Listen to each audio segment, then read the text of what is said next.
আসসালামু আলাইকুম, সবাই কেমন আছেন? আলহামদুলিল্লাহ ভালো আছেন। জ্যাম অলরেডি 6 ঘন্টা পার হয়ে গেছে। জ্যাম 6 ঘন্টা পার হয়ে গেছে। এই অবস্থায় এত জ্যাম, গাড়ি লড়ে না, মানুষে খুব দুর্ভোগে আছে।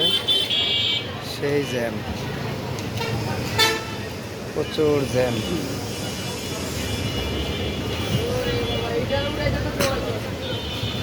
একবারে সেই অবস্থা,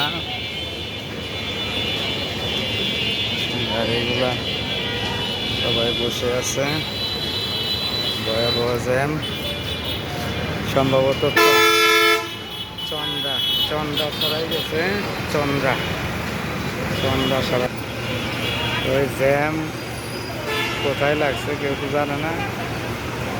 প্রচুর জ্যাম, সামনে থেকে রিক্সা বামে চলে যান।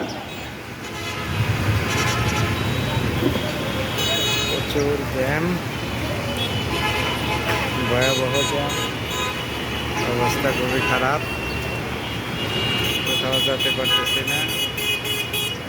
অবশ্যই বসা, গাড়ি বের করা যায় না, যাবো তো ধীরে নেই। গত 6 ঘন্টা ধরে ওয়েটই করতেছি। চন্দ্রা চন্দ্রা সম্ভবত ছাড়াইয়ে গেছে অনেক আগেই এইরকম জ্যামটা, ভয়াবহ জ্যাম। মানুষের খুবই কষ্ট হচ্ছে, দুর্ভোগ। এটা হলো বাইপাইল আশুলিয়া থানার সামনে।